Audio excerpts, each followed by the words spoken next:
So we're going to look at the new Topaz Prime, and I'm going to show you a whole bunch of tips on how to set this up, even if you have the old one. For all my DVO haters out there, ready for the comments. DVO is the original Marzocchi. So Marzocchi is now Fox's neutered stepchild of mid-grade products. And the original guys of DVO, or Marzocchi, are now DVO. Yes, DVO and Suntour are made in the same factory, but they have different intellectual property and design. And DVO has a much tighter grasp on the design and the manufacturing. Located on the stanchion of most DVO Topaz shocks, we have a DVO logo. And as soon as this disappears, it represents right about 30% sag. Super useful tip and not just a logo. The Topaz Prime is one of the more unique air shocks on the market because you are responsible for filling the piggyback up with air.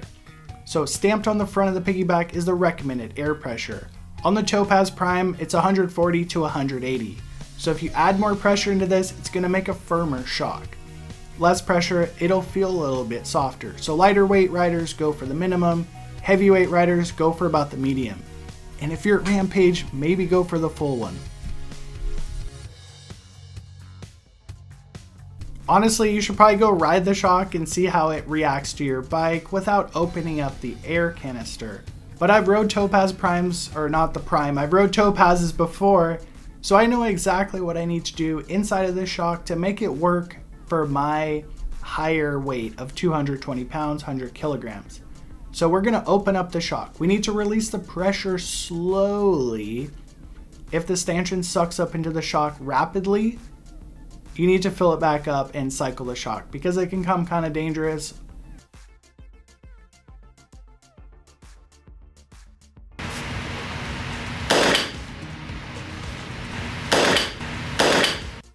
Depress the Schrader valve a couple different times to make sure there's no air in there. So now we need to remove the O-ring that holds the air canister down. They want you to pinch the O-ring. I've never been able to do that. So gently, very carefully, use a pick to get underneath the O-ring. You could damage the sealing surface here, so know what you're doing or use a plastic pick if you can get one.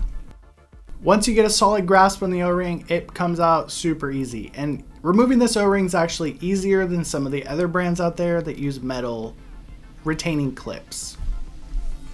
Adding or removing tokens, removing the air canister on the Topaz is super easy. Once the O-ring's down, just slide the outer air can down. The second the air can comes off, you need to double check the O-ring in the middle of the shock, this area right here. Make sure that O-ring is in place after you slide it down. You're gonna have a bad experience if that thing becomes unseated. And it can become unseated. So we're gonna add some negative tokens to this shock because I'm a heavyweight rider who's already experienced the older Topaz. This is the second most important thing in this video. I'll let you know the most important thing a little bit later. So we need to get the right tokens in this shock, and you should ride it first before you play with the tokens. But if you're a 100 kilograms, 220 pound rider, you need to put 2 tokens or 1 token in the bottom part of this shock. Where I just clipped them is the negative chamber. Very important if you're heavy to put those in. And only put them in if you're heavy because they are a necessary evil. The Topaz Prime has high and low speed compression adjust. Therefore, we don't need as many regular bottom out control tokens, but the negative ones are absolutely required if you're 100 kilograms and 220 pounds.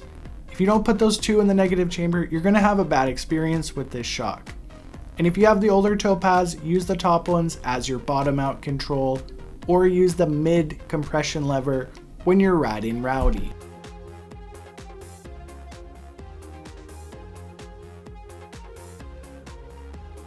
You need to quadruple check that O-ring is seated in place. Like, honestly, I didn't have it perfectly seated and the shock started leaking oil because I didn't fully seat it.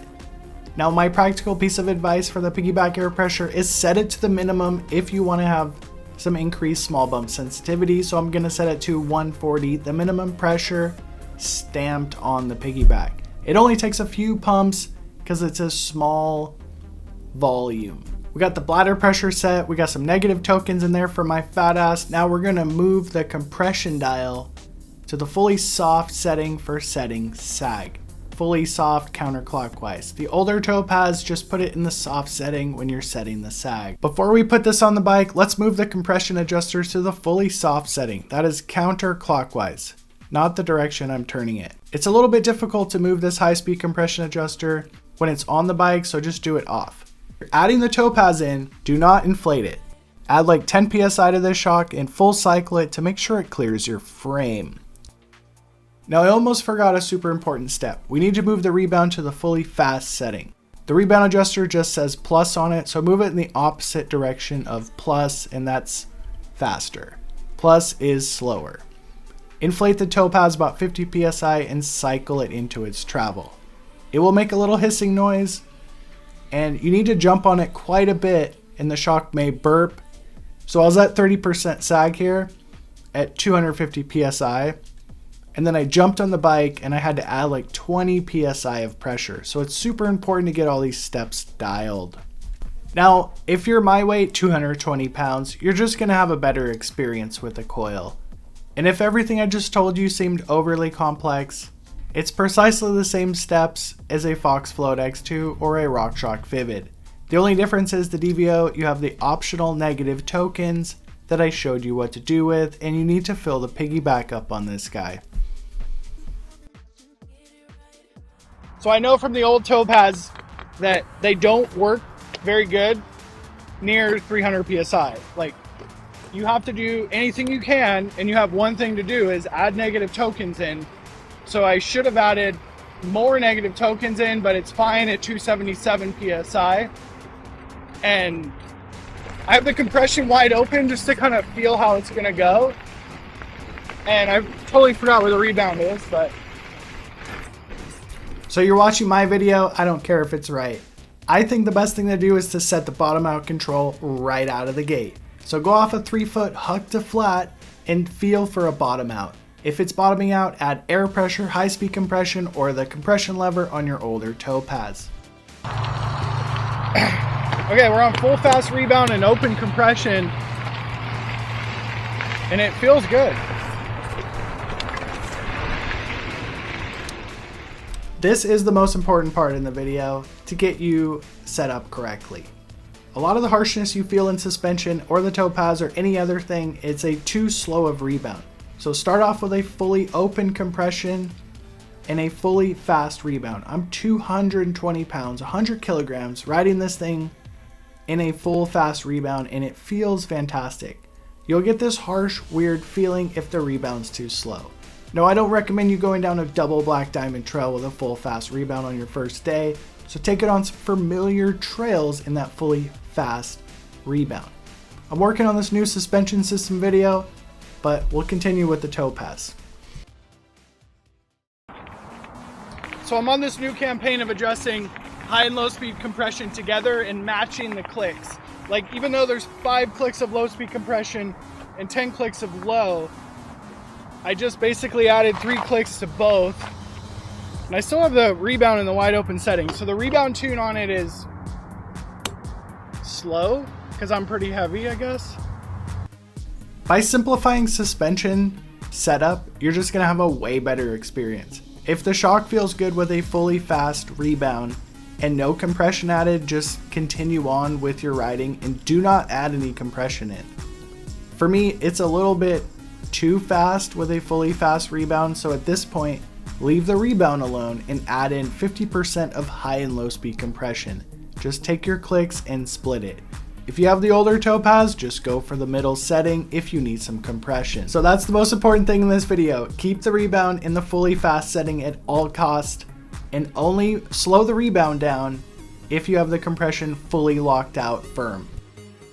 I got the Topaz completely dialed in the first ride, but I'm going to take it apart again and put maximum negative tokens in this shock, and basically I'm going to tell you how it's going to ride if you do this, so you don't need to do this.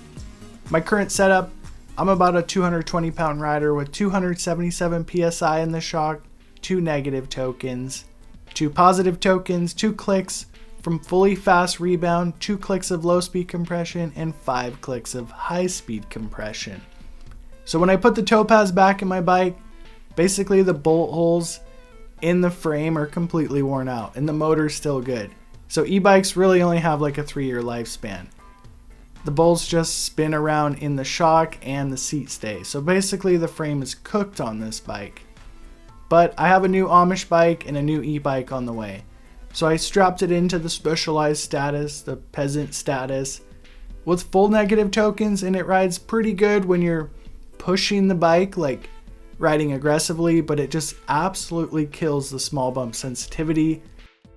I found this rather interesting. So the first 2 negative tokens drop the air pressure about 30 psi off your no negative tokens. But once you put the 4 tokens in, it doesn't drop the pressure anymore. So I personally would not go above 2 negative tokens and add them in one at a time.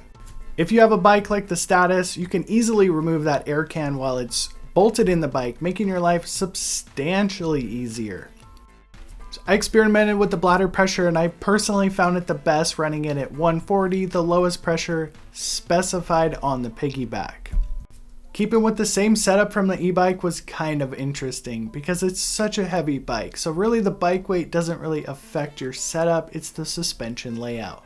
I promise you follow these steps, your Topaz will go from like a 5 to an absolute 10. But as Lauren would say, once you try a coil, basically air shocks will leave the chat. So check out the coil version of this DVO Topaz.